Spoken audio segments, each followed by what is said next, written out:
오늘의 주인공은 이미지 데이터입니다. 이미지 데이터. 이미지 데이터가 오늘의 주인공이에요. 그래서 저희 이제 수업 파일 실행해 보면 제가 업로드 해놓은 게 이미지 파일들이에요. 이미지 파일들인데 이미지 파일들을 이렇게 한번 열어보시면 이렇게 눌러보면 자 이런 이미지 파일입니다. 이거는 송파에 있는 이제 빌라들을 주소를 다 뽑아내 가지고 이제 로드뷰로 그 빌라를 바라보면서 거기를 크롭으로 이렇게 자른 이미지들이에요. 똑같은 크기로 잘라놨어요. 똑같은 크기로 이렇게 크롭으로 잘라놓고 그 다음에 저희가 이제 라벨링이라는 표현을 하거든요. 라벨링이 뭐냐면은 이 이미지가 무엇이냐라는 거를 미리 종속값을 결정을 해놓을 수가 있어요. 그래서 이거 되게 단순하게 제가 데이터를 만들어 놨어요. 데이터를 만들어 놨고 이 이미지를 보시는 게 먼저예요. 그러니까 지금부터 이미지 분석은 뭐냐면은 그동안 인풋은 인풋 데이터가 있었고 독립 변수가 있었고 아웃풋은 종속 변수가 있었잖아요. 그래서 이런 상황의 데이터를 전달했을 때 결과가 뭐냐 우리가 이렇게 판단했었잖아요. 지금부터 분석할 거는 인풋이 전부 이미지로 바뀌는 거예요. 인풋 데이터가 이미지였을 때 그 이미지를 가지고 우리가 찾으려는 아웃풋은 기존에 하던 아웃풋과 똑같은 것들이에요. 그렇게 되어 있는 거를 지금 연구를 시작하려고 하는 겁니다. 그래서 여기 보면은 요 데이터라고 하는 애가 이렇게 생겼어요. 이렇게 생겼는데 이걸 먼저 봅시다. 이미지 파일 구조를 우리가 먼저 이해를 해야 돼요. 이미지 파일 구조. 이미지 파일 구조도 이미지도 데이터입니다. 네, 지금부터 우리가 뉴럴 네트워크에 담아야 되는 모든 내용은 다 데이터예요.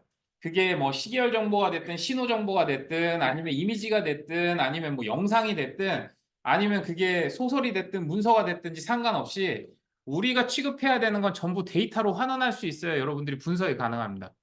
이 데이터 마이닝이라고 하는 이 뉴럴 네트워크의 성능은 그 데이터의 범위를 한정짓지 않았어요. 거의 무제한으로 늘려놨습니다. 그렇기 때문에 우리가 정말 많은 곳에 쓸 수 있는 거고요. 지금 우리가 이해해야 되는 건 이제 이미지를 데이터로 이해하는 과정을 먼저 시작을 하면 좋습니다. 이게 가장 많이 쓰이는 데이터이기도 하고 여러분들이 생각을 좀 바꿀 수 있는 가장 중심점에 있다고 보일 것 같아요. 그래서 이미지가 어떻게 생겨먹었냐면은 여러분 눈에는 이미지가 이렇게 보일 거예요. 이렇게 컴퓨터에서 그냥 이렇게 이미지로 보이잖아요. 이렇게 이미지로 보이는데 이게 컴퓨터에 저장이 돼 있습니다. 저장이 돼 있을 때는 어떤 식으로 저장이 돼 있냐? 세 가지 컬러 데이터로 저장이 돼 있어요. 그래서 RGB라는 표현을 많이 들어봤을 거예요. RGB라고 해서 레드 컬러하고 그린 컬러하고 블루 컬러가 얼마나 진하니 안 진하니라는 이 정보만 가지고 있어요. 근데 그 진하니 안 진하니의 정도를 0에서 255라는 숫자로 결정을 합니다. 네. 그렇게 해서 색깔을 결정을 할 수 있어요. 이 세 가지 색깔만 반영하면은 어떤 색이든 표현을 할 수가 있어요. 근데 그게 어느 한 점 단위로 그게 저장이 될 거예요. 저장이 되다 보면은 이 이미지 하나를 나타내는데 지금 몇 개의 점이 쓰였냐가 중요한 거예요. 몇 개의 점이 쓰였냐. 그래서 지금 이 데이터 타입 구조를 보면 500 바이 500 바이 4잖아요. 이게 무슨 얘기냐면은 요 이미지가 이렇게 XY로 봤을 때 500개, 500개의 픽셀을 가지고 있다는 거예요. 그러면 한 개의 픽셀에는 데이터가 어떻게 들어가 있어야 돼요? RGB 컬러가 0에서 255의 숫자를 표현할 수 있는 정보가 들어가 있어야 되잖아요. 그러면 자그마치 500개, 500 바이 500이면 얼마예요? 2500이죠. 2500개의 R 컬러, 2500개의 G 컬러, 2500개의 블루 컬러가 존재하는 데이터가 있어야 여러분 컴퓨터에 이런 모양을 보여줄 수 있는 겁니다. 이해가 돼요? 2차원이 아니라 이제 3차원 데이터가 된 거예요. 3차원의 데이터가 존재해야 되는데 그 데이터는 어떻게 돼 있다? 0에서 255의 숫자로만 이루어져 있다는 거예요. 근데 이미지가 여러 가지가 있어요. 이미지가 뭐 JPG도 있고 뭐 GIF도 있고 여러 가지가 있는데 PNG 이미지 타입을 되게 많이 쓰거든요, 요새. 이 PNG 이미지 타입은 레이어가 4개가 있어요. RGB 말고 하나가 더 있어. 하나가 뭐냐면 투명도라는 게 있습니다. 그래서 알파 값으로 쓸 수 있는 투명도가 얘도 마찬가지로 0에서 255 사이의 숫자로 표시가 되도록 규약이 정해져 있어요. 그래서 PNG 데이터를 여러분들이 이 파이썬 이미지 라이브러리라는 라이브러리를 이용해서 딱 불러내는 순간 얘는 저번에 우리 배웠던 넘파이라고 하는 데이터 구조체로 그냥 쑥 저장이 되는데 전부 숫자로 저장이 되는 거예요. 0에서 255의 숫자로. 이해가 됐죠? 그러면은 색깔별로 우리가 출력을 해볼 수가 있어요. 여기 보시면은 어, 넘파이 쓰시다 보면은 되게 많이 쓰이는 넘파이나 뭐 판다스나 다 되게 많이 쓰이는 방식인데 여기 보면 데이터가 아까 어떻게 생겼다고 그랬어요? 500 곱하기 500 곱하기 4개로 돼 있다고 그랬었잖아요. 그러면은 데이터를 내가 출력을 하고 싶은데 어떻게 출력하냐면은 이게 배열이 3차원이니까 요렇게 콤마 쓰는 거 있잖아요. 이렇게 콤마 쓰면은 그냥 0에서 500까지 다 가져와라는 뜻이에요. 다 가져와. 그 다음에 뒤에 것도 콤마 썼으니까 얘도 0에서 500까지 그냥 다 가져와. 그럼 이 이미지 한 판은 그냥 그대로 가져와요. 근데 뒤에 보면은 내가 0만 가져와 그랬기 때문에 4개의 이미지 중에 제일 앞에 것만 가져오는. 이해되죠? 이미지를 가져오는 게 아니에요. 데이터를 가져오는 거예요. 제일 앞에 데이터 500 곱하기 500, 2000, 500 곱하기 500이면 25,000원, 25만이네? 500 곱하기 500이면? 25만 맞죠? 아, 숫자가 곱셈이 안 돼. 25만 개의 데이터만 쑥 가져와서 그 순서대로 출력을 해준 게 지금 이겁니다. 그래서 레드 레이어의 데이터만 가져와서 출력하면 실은 출력하면 원래 0에서 255이기 때문에 이렇게 빨갛게 나오지 않아요. 그래서 제가 옆에다 일부러 칼라맵을 그냥 레드로 준 겁니다. 네, 레드로 준 거고 그린은 네, 그린을 준 거예요. 근데 보면 레드, 그린, 블루가 다 비슷해 보여요. 네. 안에 있는 정보를 우리가 눈으로 본 건 아니지만 다 비슷해 보여요. 그래서 여러분들이 이제 실제로 이건 데이터 덩어리이기 때문에 여기 보시면 이 데이터에서 아까 얘기했듯이 데이터에서 0번째니까 0번째 채널이니까 레드 채널이에요. 레드 채널에서 어, 500개 중에 200개만, 그 다음에 여기 500개 중에는 다를 255로 채워버리는 거예요. 레드 칼라를 255로 채워버리고서 한번 보는 거예요, 그냥. 그러면 어떤 일이 생겨요? 레드가 되게 강해져 버렸어요. 그래서 원래 이미지에서 나는 제일 앞에 층에 레드 값만 여러 값을 가지고 있으면 그거를 그냥 풀로 탁 당겨버리니까 이미지를 출력해보니 위에가 시뻘겋게 나오는 거예요. 빨간색이 강화됐죠. 그래도 모양은 보여요. 왜냐하면 뒤에 그린하고 블루가 아직 자기 역할을 하고 있어서 음영이 보이는 겁니다. 네, 이렇게 되고 그 다음에 그 밑에 거는 보시면은 이제 옆면으로 0에서 200에다가 이제 초록색을 풀로 채워준 거예요. 그럼 어떤 일이 생겼어요? 여기 보면은 빨간색, 초록색은 채워졌는데 여기 둘 다 빨간색하고 초록색이 다 풀로 당겨지니까 노래졌고 파란색이 갖고 있는 음영의 존재로서는 생각보다 되게 부족한 그림의 음영을 보여주고 있는 거예요. 나머지 두 컬러가 풀로 같은 값으로 채워져 버렸기 때문에. 그리고 여기 보면은 마이너스 200에서 마이너스 1이라고 한 거는 데이터가 0에서 200이면은 마이너스면 저 끝에서부터예요. 끝에서부터 이제 마이너스 200까지 당겨지는 거예요. 이렇게 이제 구조화를 했을 때 얘를 파란색은 그쪽을 풀로 당기면 이런 식으로 제일 밑에 있는 200개의 픽셀 데이터가 파랗게 되는 겁니다. 그리고 초록색하고 파란색하고 겹치는 부분은 저 흐릿한 부분이죠. 흐릿한 부분은 이제 빨간색의 음영으로만 표현이 될 수밖에 없는 거예요. 그래서 여러분들이 이거를 데이터 지금 불러낸 이 넘파이 데이터가 그냥 3차원, 4차원이죠. 4차원의 숫자가 들어가 있는 판때기인데 이거를 출력해 보니 이미지로 출력이 됐고 거기 숫자를 내가 변경하면은 얼마든지 이렇게 데이터가 이미지 자체가 변한다라는 거를 여러분들이 이해를 해 주셔야 돼요. 그럼 요거는 뭐냐면은 데이터를 다시 그대로 불러낸 다음에 0번 채널, 그러니까 레드 채널하고 2번 채널, 블루 채널을 교환을 해버렸어요.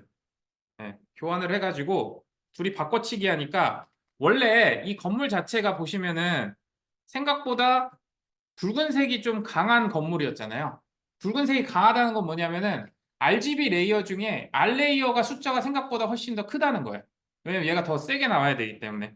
근데 제가 만약에 그 두 개를 뒤집어 버렸어요. R 레이어에 있는 숫자를 B한테 보내버리고 B에 있는 애를 R로 땡겨온 거예요. 그랬더니 굉장히 보기 싫은 파란색으로 이제 색깔이 바뀌죠. 만약에 이거를 여기 보시면 이제 0번하고 1번이니까 R하고 그린하고를 뒤집어 버리면 이런 식으로 이제 초록색에 가깝게 나오는 거예요. 그래서 여러분들이 데이터를 얼마든지 조작을 해서 이미지를 변경할 수가 있어요. 네. 그래서 순수하게 이거를 다 데이터로 생각을 하고 그린하고 블루는 바꿔도 네, 큰 차이가 없습니다. 왜냐하면 레드가 워낙 강하기 때문에. 네. 이렇게 할 수가 있고 그 다음에 또 하나가 있어요. 여러분들이 이제 RGB는 컬러가 있는 거니까 얘들을 공식을 통해서 R 컬러 그린 칼라, 블루 칼라의 값을 적정하게 다시 0에서 255의 숫자로 표준화 시켜버리면은 이런 식으로 예, 그레이로 지정을 해줄 수도 있습니다. 색깔 자체를. 네. 약간 꼼수긴 해요. 네. 이거는 원 레이어 계층을 만들어 버린 거예요. RGB를 가지고 하나의 숫자로 환원해서 그러니까 3차원으로 되어 있는 1, 2, 3, 4 중에 4개 레이어를 하나의 레이어로 치환해 버린 거예요. 여기 있는 공식을 통해서. 그래서 첫 번째 레이어에는 레드한테는 0.2989 곱하고 그다음에 그린한테는 0.58, 그다음에 블루한테는 0.114를 곱해 가지고 이 회색 모양을 만들어낼 수 있다라는 거예요. 합치면 어차피 1이 되니까. 네. 이렇게 만들어지는 게 이제 회색 처리를 하는 겁니다. 이해되시죠?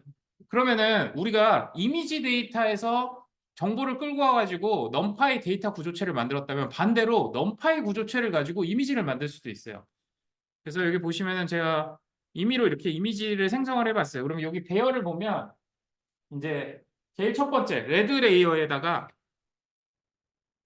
네, 레드 레이어에다가 임의로 숫자를 넣은 거예요. 255, 255, 255, 255, 255에서 제일 윗줄은 시뻘겋게 만들자.